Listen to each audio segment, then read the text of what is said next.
All right. Hey guys, welcome back. So today we will be going over chapter 4, which is risk management. And next page you have your table of contents. Make sure you get familiar with both sides. And we'll start on page 4 or 5. And it says here, risk exposures are usually separated into two general categories. Speculative risk, which can produce a loss, no loss or gain, and 2. Pure risk, which can produce only a loss or no loss. Down below, exposures to loss are generally broken down into 4 categories: property, financial losses, liability losses, and exposure losses. Down below where it says the risk management process, identifying and analyzing the exposures to loss. And you want to go over 1 through 5 down below. So next page we have page 4-6 under insurance. The Department of Professional Regulation through statute law requires that the contractor carry specific amounts of bodily injury and property damage insurance. Next title, property loss exposures. Loss due to damage or destruction to property of contractors include losses to owned real property, buildings, and business personnel property. Next, second paragraph. Coinsurance provisions require that the buyer purchase an amount of insurance that reasonably reflects the value of the property insured. And third paragraph.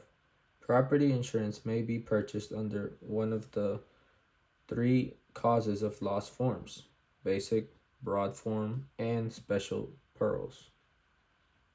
Down below of the paragraph, the special form is preferable due to its broader protection. One of the main advantages of the special form is that coverage for theft is provided. A special form policy covers all causes of loss not specifically excluded. So next page 4-7, we want to highlight the types of insurance policies generally available to contractors to protect the organization from property related loss are as follows. And it's all these down below, but two of the main ones here on this page will be number 5, which is installation floaters, covering subcontractor materials on new construction job sites while in transit or while stored at temporary locations. Installation floaters also cover building materials on repair or alteration projects not involving new building construction. Builder's risk coverage, which is normally purchased by the owner or general contractor. Most builders' risk policy cover the structure being constructed and may extend to cover materials while in transit or at temporary storage facilities. Next page is 4-8.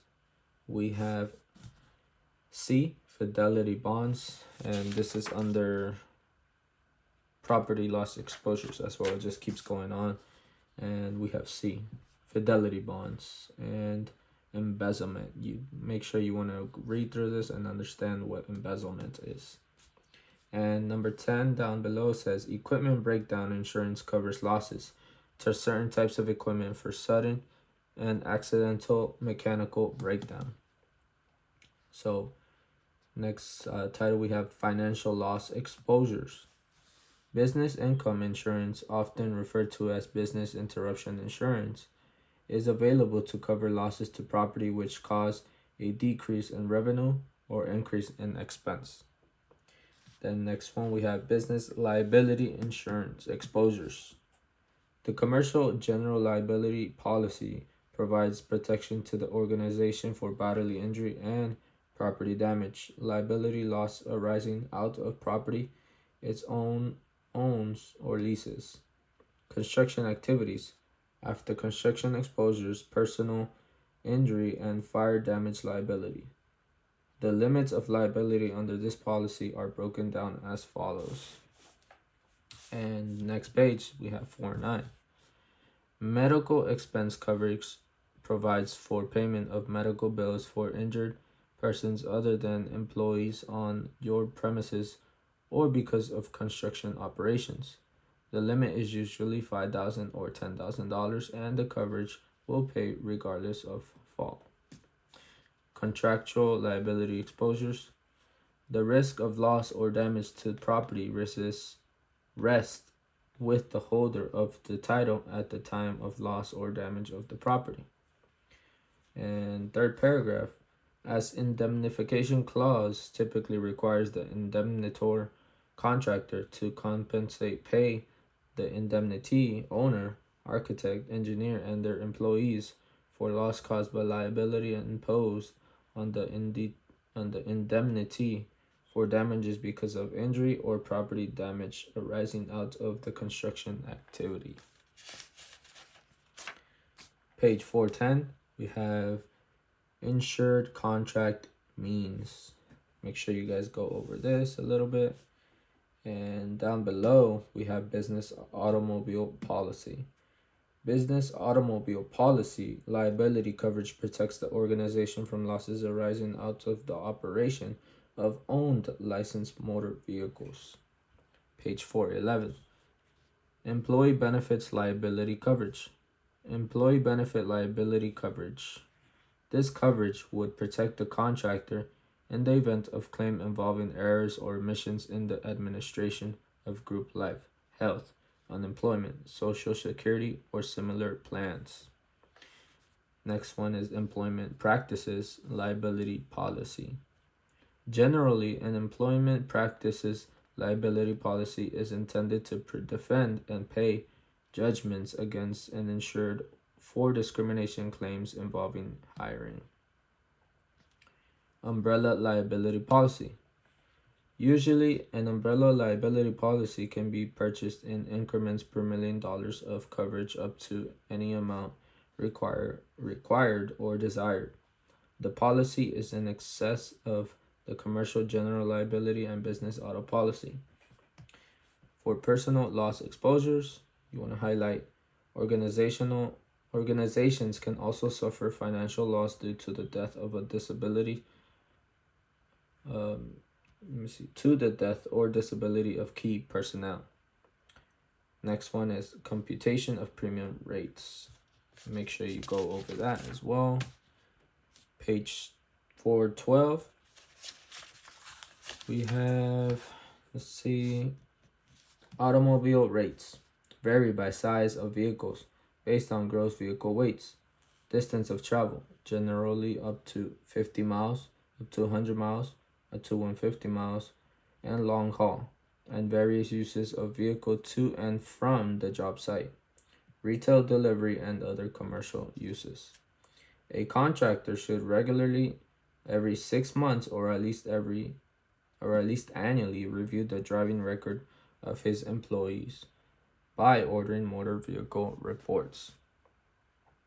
Suretyship is a promise by the surety, which is the guarantor, to be answerable to the obligee, the owner, for the debt of principal contractor. For the debt of the principal, which is the contractor. Principle of indemnity. The contractor agrees with the surety that in the event of his failure to perform the terms and conditions of the contract, he will reimburse the surety company for any loss or expense caused by his failure to perform. The indemnity agreement is the legal document that is signed by all principals and their spouses prior to executing any bonds. Surety bond versus insurance. Insurance is a two-party agreement.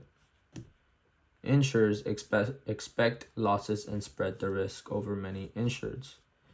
A surety bond is three-party agreement. Principal to a third party called the obligee. The surety does not contemplate a loss. If the principal is unable to perform as required and the surety suffers a loss, the surety will look to the principal to indemnify it for all loss, costs, damages, and fees. So make sure you go over this at least 3 times as well, guys, and If you get confused a little bit about the wording, just make sure you go here to go over and understand it again of what each one means: the guarantor, the owner, and the contractor. So down below where we have types of bonds, below are 6 types of bonds used in the construction industry: bid bond, performance bond, payment bond, conditional payment bond, maintenance bond, and supply bond. Bid bonds. The bid bond is a guarantee that if the contractor is awarded the bid, he will enter into a contract at the price stipulated in the bid proposal and will provide the required performance and payment bonds. Then we have forfeiture obligation and difference in bid. Next page, we have 414. We have performance bond. The performance bond guarantees the contractor will perform the work according to the contract terms. Then we have payment bond. The payment bond guarantees the contractor will pay subcontractors, labor and material suppliers who have provided labor and material on the project. Then we have payment bond conditional. The payment bond provided by a general contractor for the benefit of the developer will provide the developer with a lien-free project. Down below, next paragraph, you want to highlight lien-free project. Then we have maintenance bond. Maintenance bonds provide that the contractor will be free from defects in material and workmanship over a specified period of time set forth in the bond. Then we have who can provide bonds. In the state of Florida, bonds are written through insurance agents who represent insurance companies.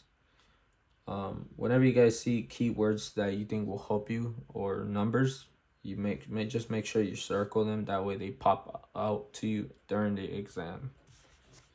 Page 415, we have 3 C's of underwriting: character, capacity, capital. By far the most important of the 3. Let's see, the 3rd C. Okay, so here it says the 3rd C of suretyship is capital, which is by far the most important. So it might ask you in the exam which is the most important of the 3 C's, and here it says capital. Default. Surety can finance the original contractor through project completion. Types of information requested by the surety: the last 3 year and financial statement prepared by CPA, along with schedules of cash, accounts receivable, and accounts payable. Next page, 416, financial statements. You want to highlight the audit is the most expensive and extensive of the 3. An audit requires detailed and documented verification of all aspects of the balance sheet and profit and loss statement. A review is less comprehensive in scope. It does require CPA to make certain inquiries regarding the veracity of the information being represented, but to a lesser degree and scope than the audit. A compilation is very limited in scope. Page 417, ratios. Underwriters use various ratios in determining the liquidity of the contractor. The rule of thumb is used to ballpark an allowable bond program. The contractor's net quick times a factor of 10 will approximate the program allowable by surety. Net quick is cash, accounts receivable, plus costs in excess of billings and estimated earnings minus all current liabilities. Down below we have what does a bond cost. Rates charged by individual sureties may vary from 1 to 5% of the contract price. Then we have page 418, the standard surety association rate for a Class B contract, general construction, is as follows. So this, guys, can be like a math problem. So I'll go over it in a different video explaining how to do this. So where time for completion as stipulated in the contract is over 12,000 months, 12 months, increased by 1%. Make sure you go over this. Small business bond assistance.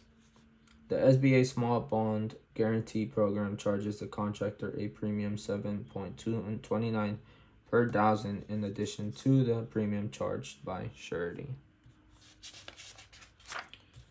And the next pages we have, let's see if we have anything else. Okay, so that looks like it was all for risk management. Make sure you guys go through this at least 3 times each chapter, and this will help you, like I said, while you're taking the exam, remember where all the main topics are or keywords that will help you pass the tests and find the answers to those questions. So thank you guys for watching. Please like, comment, share, and subscribe if you think this was helpful. Appreciate it. See you in the next one.